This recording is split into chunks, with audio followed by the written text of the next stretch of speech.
Hey budding photojournalists, I'm the Comics Kid 2099 here to discuss an episode of Superman the Animated Series titled Superman's Pal. If you haven't seen the episode, you should if you fear spoilers, because the spoilers I am about to bring in full force, starting now. Angela Chen manufactures a news story that Jimmy Olsen and Superman are best buddies, creating a lot of fame for Jimmy when he's in public. This quickly backfires, as he is almost mugged, but Superman saves his life. Then the intern Jimmy has a crush on, it turns out that she's working with Metallo, and was trying to lure Lois Lane into a trap to use as bait, but chose Jimmy instead. Superman comes to rescue Jimmy, but Jimmy has to save Superman's life. Cue credits. In the special features of the DVD box set for this series, Bruce Timm mentions this episode as one of the worst of the series, and while I certainly wouldn't name it as one of my favorite episodes, I don't know if I would say that it's one of the worst either. When I talked about In Brightest Day, I complained that the episode felt more like a Green Lantern story with Superman shoved into the background, and I mentioned that I would be okay with episodes focusing on Lois, Perry, or Jimmy, and that's what this episode does. It takes an aspect of the Silver Age of Superman comics and updates it slightly in a modern setting. I don't really have a problem with that. One of the things I like about this series is the blending of different eras of Superman stories, though it's mostly the post-crisis John Byrne era that this series represents. A lot of people probably think Jimmy wearing the signal watch is a silly and outdated idea, which is likely why we haven't seen a lot of it in the past 35 years,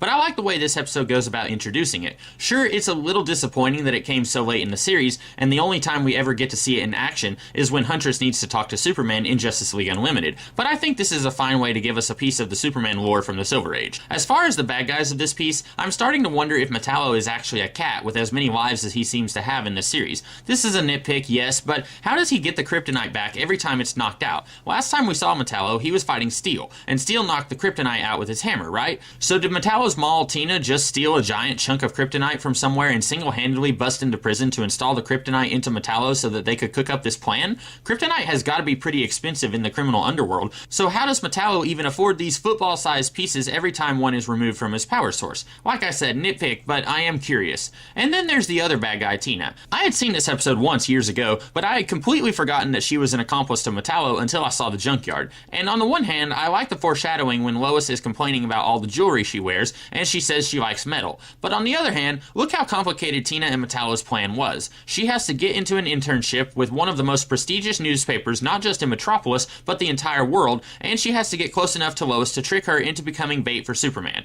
What if the Daily Planet doesn't want her as an intern? That's a pretty competitive position that lots of college students who are actually interested in the field of journalism would be vying for, I think. And what if she does get the internship, but then Perry sticks her with Clark Kent or Steve Lombard? You don't get to choose the reporter you want to shadow when you become an intern, I don't think. And maybe I'm putting too much emphasis on what would realistically happen, but the DCAU is a world that is pretty realistic most of the time, so when it goes out on a limb and does something much less believable, it becomes much more noteworthy. Overall, I enjoyed this episode. In such a short amount of time, I like how we show Jimmy falling for his new celebrity status and then quickly realizing how much he doesn't want it. It doesn't feel rushed, which it easily could have under different hands. And while the villain's plan is a little out there, it works pretty well for the circumstances where we need Jimmy to be able to save Superman's life in the climax. But what did you guys think of the episode and of my review? If you like this review, check my channel out sometime, as I will be doing more videos in the future. In the meantime, you guys have a great rest of the day, and I'll see you next time.